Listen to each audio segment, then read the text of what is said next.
Ang gulo na ng DDS.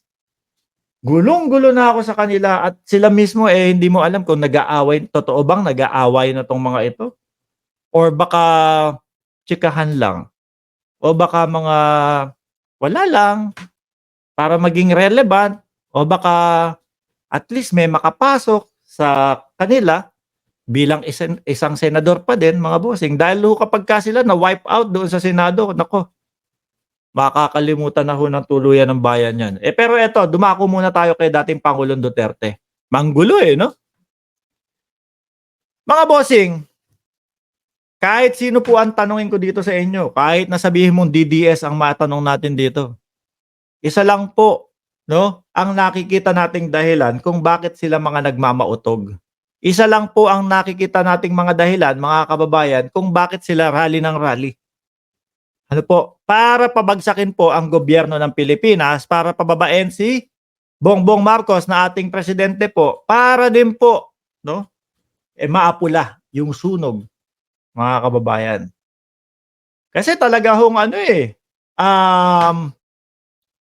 umaapoy na ng lubusan 'no, at mukhang ang hirap ng patayin ho nung sunog na yun, mga kababayan. So ngayon, nagsalita ang dating pangulo na si Duterte po, 'no. Sabi niya dito, "Hindi tayo galit kay Marcos." Totoo ba? Mga DDS, nandiyan kayo?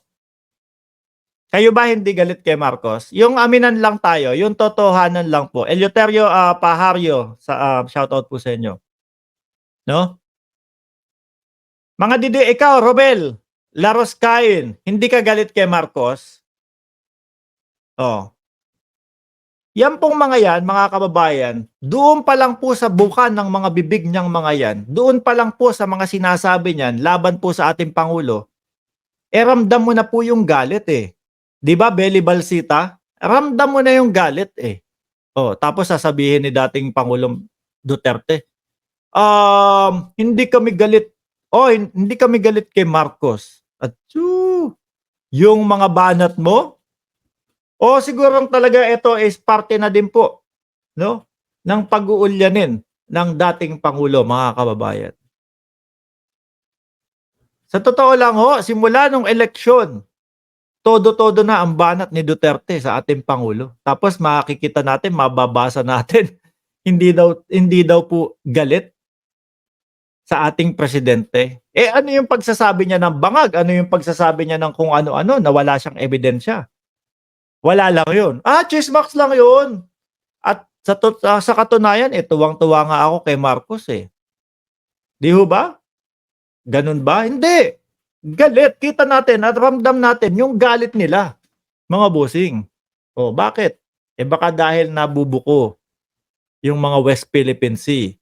Baka dahil, lumalabas yung mga EJK, tapos eto papasok pa ang ICC, 'no? Hindi tayo galit sa gobyerno, talaga ba? Kapani-paniwala ho ba ito, mga kababayan? Hindi kami yung subversive na gusto naming patumbahin yung gobyerno. Okay lang kayo? Na sumisigaw kayo sa mga militar na kumbaga magtanggal ng suporta sa ating pangulo, tapos sasabihin ninyo, ayaw niyong patumbahin ang gobyerno? Paalisin si Marcos. Aba, hindi daw po, mga kababayan, ha? Ang gulo na ni dating Pangulong Duterte, ano po? No, hindi mo alam, ngayon, matutuwa ang mga DDS sa kanya, kinabukasan, maiinis ang mga DDS sa kanya, tapos babanat ulit, tapos pabalik-balik. We just want reforms. We will ask that we will be heard from time to time so that the government would know what the sentiment of the people are. Ano po ba ang sentimento nilang isinisigaw dyan, mga kababayan? Paulit-ulit, bangag, bangag, bangag. Yun lang po ang isinisigaw nila dyan. Ano ang gagawin ng presidente doon kung wala naman kayong maipakitang mga ebidensya? Sigaw lang kayo ng sigaw ng bangag ang Pangulo. Di ho ba, mga bossing? Paanong hindi ko maintindihan yung reform na gusto nila, mga kababayan. Ayan ang ating Pangulo, nagkanda kuba-kuba sa pagtatrabaho, sila ano ginagawa ho nila mga bossing? Eh, wala, panay panira ho. Imbis na makatulong, mga kababayan, sa pag-angat ng ating bansa, eh, wala, kaliwa't kanan ang pagrarally nitong mga tao na ito, mga kababayan. Eh, bakit ho ba hindi pinapansin sila ng pangulo?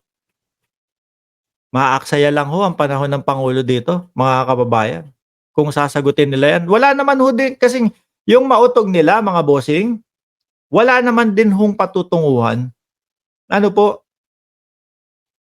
pinagsama-samang galit lang nila, pinagsama-samang, kantyaw lang nila, pinagsama-samang bintang lang nila.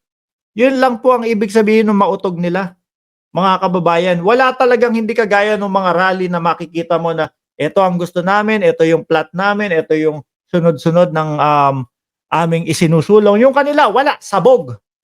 Ano, ibig nating sabog, kalat-kalat lang ho.